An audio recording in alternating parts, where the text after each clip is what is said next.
जय हिंद दोस्तों, एक बार फिर से हाजिर हूँ मैं ऑल इंडिया बार एग्जामिनेशन से संबंधित कुछ अन्य प्रश्नों के साथ।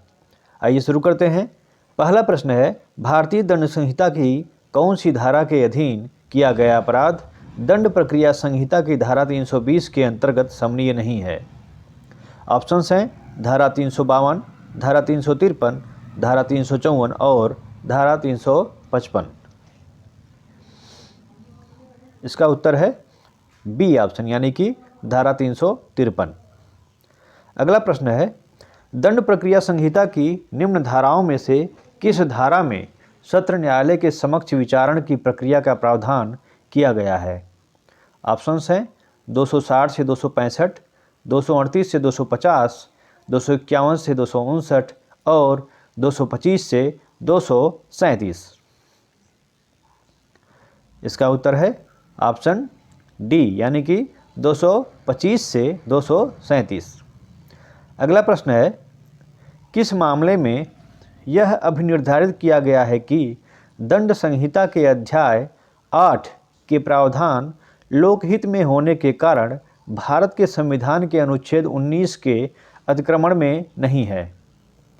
ऑप्शंस हैं रामचरण बनाम राज्य, शिव नारायण बनाम बनमाली, मधुलिमेय बनाम एसडीएम मुंगेर और राम प्रसाद बनाम सम्राट। उत्तर है सी ऑप्शन, यानी कि मधुलिमेय बनाम एसडीएम मुंगेर। अगला प्रश्न है, दंड प्रक्रिया संशोधन अधिनियम 2005 द्वारा दंड प्रक्रिया संहिता की धारा 459 में 10 रुपये से कम शब्दों को किन शब्दों से प्रतिस्थापित किया गया है? ऑप्शंस हैं 500 रुपये से कम, 50 रुपये से कम, 100 रुपये से कम और 250 रुपये से कम। उत्तर है ए, यानी कि 500 रुपये से कम। अगला प्रश्न है, जहां दो या अधिक न्यायालयों के मध्य क्षेत्राधिकार का प्रयोग विवादित हो तथा ऐसे न्यायालय विभिन्न उच्च न्यायालयों की अधीनस्थता के अंतर्गत हों तो दंड प्रक्रिया संहिता की धारा 186 के अंतर्गत विषय विनिश्चित किया जाएगा। उच्चतम न्यायालय द्वारा, बड़े राज्य के उच्च न्यायालय द्वारा, ऐसे उच्च न्यायालय द्वारा जिसमें अधिक न्यायाधीश हैं, या ऐसे उच्च न्यायालय द्वारा जिसके क्षेत्र में कार्यवाहियां प्रथम प्रारंभ हुई। उत्तर है डी, यानी कि ऐसे उच्च न्यायालय द्वारा जिसके क्षेत्र में कार्यवाहियां प्रथम प्रारंभ हुई। अगला प्रश्न है, दंड प्रक्रिया संहिता की धारा 468 के अनुसार 2 वर्ष की अवधि के दंडनीय अपराधों के लिए परिसीमा काल है 6 मास, 1 वर्ष, 2 वर्ष और 3 वर्ष। उत्तर है डी, यानी कि 3 वर्ष। पुलिस अन्वेषण के लिए किसी व्यक्ति को निरुद्ध करने की मजिस्ट्रेट की शक्ति अधिकतम कितने दिनों की है? ऑप्शंस आपके सामने हैं 15 दिन, 60 दिन, 90 दिन और 30 दिन। इसका उत्तर है सी, यानी कि 90 दिन। आगे देखते हैं, साक्षी द्वारा प्रश्न का उत्तर देने से इनकार करने पर अथवा मांगे जाने पर दस्तावेज प्रस्तुत करने से इनकार करने पर उसे कारावास के दंड से दंडित किया जा सकता है, जिसकी अवधि होगी 30 दिन, 7 दिन, 14 दिन और 1 माह। उत्तर है इसका बी ऑप्शन, यानी कि 7 दिन। पुलिस अधिनियम 1861 की किस धारा के अंतर्गत पुलिस अधिकारी को जिले के किसी भी भाग में नियोजित किया जा सकता है? ऑप्शंस हैं 20, 21, 22 और 23। उत्तर है सी, यानी कि 22। ठीक है, आगे देखते हैं, उत्तर प्रदेश पुलिस रेगुलेशन के पैरा 169 के अंतर्गत लोक अभियोजक का यह कर्तव्य है कि वह ऐसे सभी मामले संबंधित मजिस्ट्रेट के संज्ञान में लाए जिनमें अदावाकृत संपत्ति मालखाने में रखी है। ऑप्शंस हैं 6 मास से अधिक से, 1 वर्ष से अधिक से, 3 मास से अधिक से या 2 वर्ष से अधिक से। उत्तर है ए यानी कि 6 मास से अधिक से। अगला प्रश्न है, उत्तर प्रदेश पुलिस रेगुलेशन के अनुसार एक आरक्षित निरीक्षक रिजर्व लाइन का कैसा अधिकारी होता है?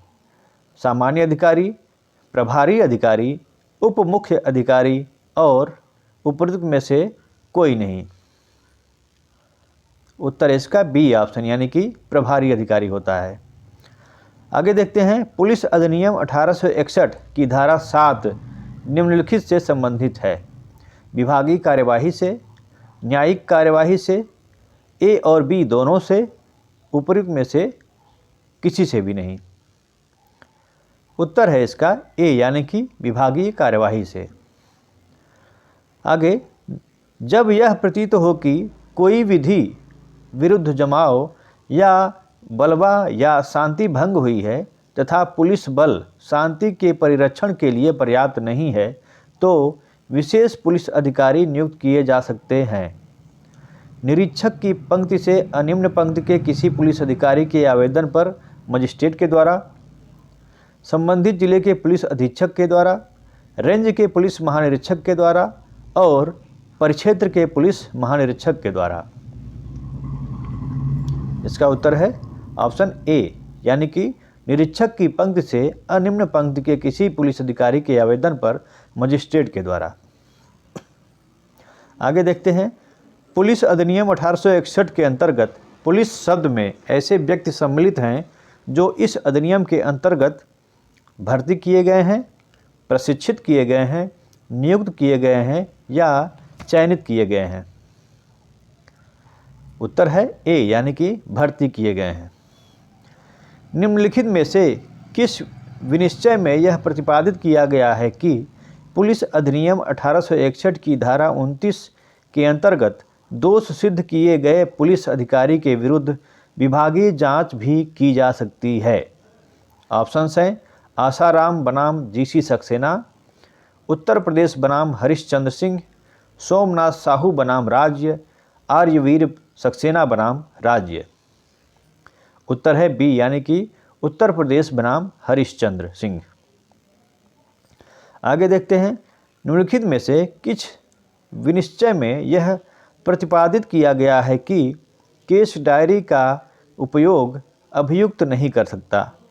अभियुक्त अथवा उसका अधिवक्ता न तो केस डायरी मंगवा सकता है न ही उसके अवलोकन का दावा कर सकता है। ऑप्शंस हैं, उत्तर प्रदेश राज्य बनाम हरिश्चंद्र सिंह, आर्यवीर सक्सेना बनाम राज्य, केरल राज्य बनाम अमीनी व अन्य, मुकुंदलाल बनाम भारत संघ। इसका उत्तर है डी ऑप्शन यानी कि मुकुंदलाल बनाम भारत संघ। अगला प्रश्न है, भारतीय साक्ष्य अधिनियम 1872 का उद्देशिका के अनुसार है? ऑप्शंस हैं, साक्ष्य की विधि को परिभाषित और संशोधित करना, साक्ष्य की विधि का समेकन, परिभाषा और संशोधन करना, साक्ष्य की विधि का समेकन, परिभाषा और समेकन करना, साक्ष्य की विधि का प्रकटन, समेकन, परिभाषा और संशोधन करना।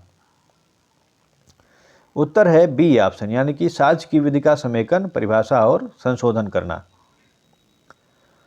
आगे देखते हैं, एक सामान्य प्रथा के अनुसार विवाह संबंध हुआ यह सिद्ध करने के लिए क्या नियम है कि यह एक विधिमान्य वैवाहिक बंधन है? ऑप्शंस हैं, प्रथा को साक्ष्य के द्वारा सिद्ध किया जाएगा, न्यायालय प्रथा का न्यायिक संज्ञान लेते हैं, न्यायालय सामान्य जन पर प्रथा के प्रभाव का मूल्यांकन करेगा, उपर्युक्त सभी। उत्तर है बी ऑप्शन यानी कि न्यायालय प्रथा का न्यायिक संज्ञान लेते हैं।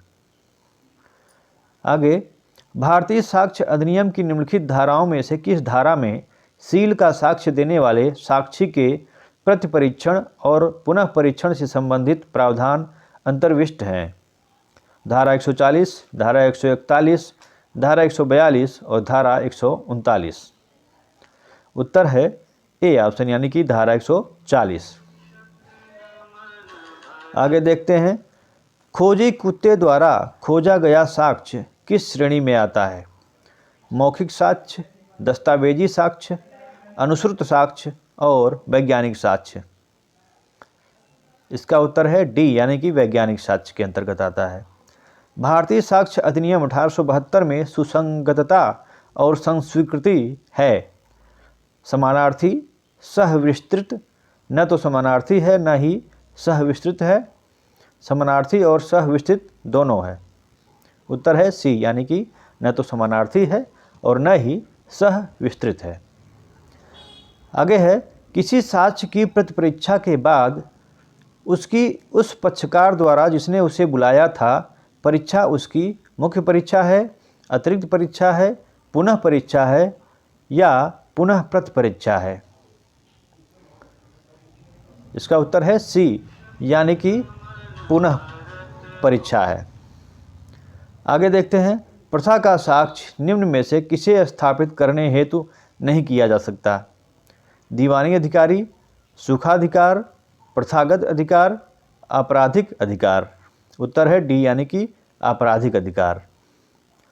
प्रतिपरीक्षा का उद्देश्य है, ऑप्शंस हैं, साक्षी की बुद्धिमत्ता की जांच, साक्षी की निष्पक्षता की जांच, साक्षी की विश्वसनीयता की जांच, साक्षी के सदाचार की जांच।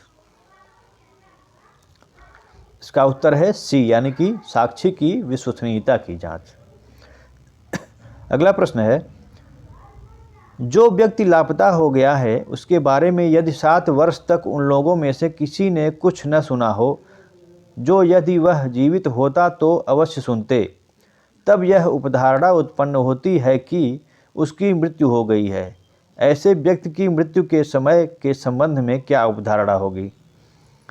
ऑप्शंस हैं, यह उपधारणा है कि अंतिम बार सुने जाने के 7 वर्ष बाद की तिथि को व्यक्ति की मृत्यु हुई। यह उपधारणा है कि इन 7 वर्षों के मध्य विशिष्ट अवधि के प्रारंभ में व्यक्ति की मृत्यु हुई। जो यह कथन करते हैं कि मृत्यु को एक विशेष समय घटित हुआ माना जाए, उन्हें यह तथ्य सिद्ध करना होगा। या यह उपधारणा है कि व्यक्ति की मृत्यु न्यायिक घोषणा की तिथि को हुई। इसका उत्तर है ए ऑप्शन, यानी कि यह उपधारणा है कि अंतिम बार सुने जाने के 7 वर्ष बाद की तिथि को व्यक्ति की मृत्यु हुई। ये थे कुछ प्रश्न AIBE परीक्षा से संबंधित। आगे फिर से कुछ नए प्रश्नों के साथ उपस्थित होंगे। जय हिंद।